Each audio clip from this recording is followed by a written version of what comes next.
Bien évidemment, la pandémie Covid-19 a affecté l'organisation SEDIR,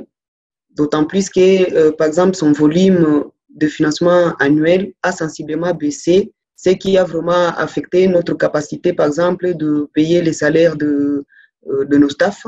évalués à 25 per staff. Ça a aussi réduit notre présence active dans la communauté et aussi couvrir les dépenses de frais de fonctionnement de l'organisation de manière générale.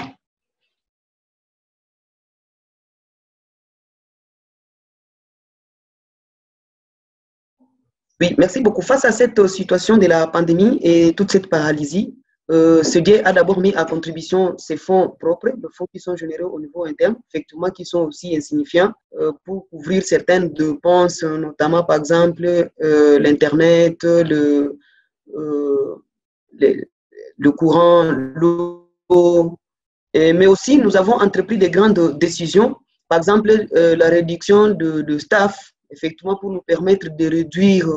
le taux d'endettement. Nous avons aussi procédé, par exemple, à la fermeture de certains bureaux de terrain, mais aussi nous avons entrepris une réflexion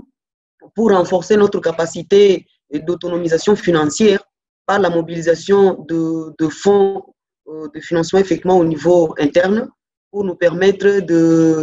d'être plus indépendants, donc d'une autre indépendance financière à environ 30 à 40% pour les années prochaines.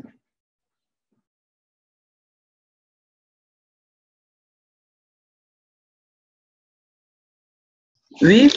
pour cette année, c'est dit, malgré effectivement la conjoncture, nous avons mobilisé deux projets dont le budget s'élève à 60 000 $, ce qui nous a permis effectivement de maintenir un staff essentiel minimum et aussi de garder notre présence active dans les communautés et effectivement aussi dans la coordination humanitaire. Et effectivement, ce budget nous a permis aussi de couvrir les gaps qui n'étaient pas couverts par les fonds propres de SEDIR.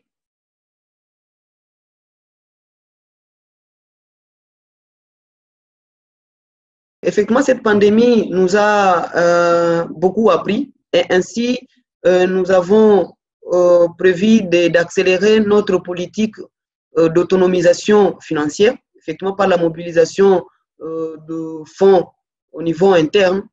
Et effectivement, c'est pour réduire, comme je le disais encore, notre dépendance financière et effectivement aussi réduire la vulnérabilité de l'organisation face aux éventuelles mutations dans les secteurs de financement. Mais aussi, nous avons dit que nous avons mis en place une équipe réduite, stratégique, effectivement multi-sectorielle, qui va nous permettre dans des situations pareilles de se maintenir et de toujours fonctionner. Mais aussi, nous avons dû prendre des décisions pour mettre en place un plan de contingence vraiment rigoureux et fonctionnel au sein de l'organisation pour faire face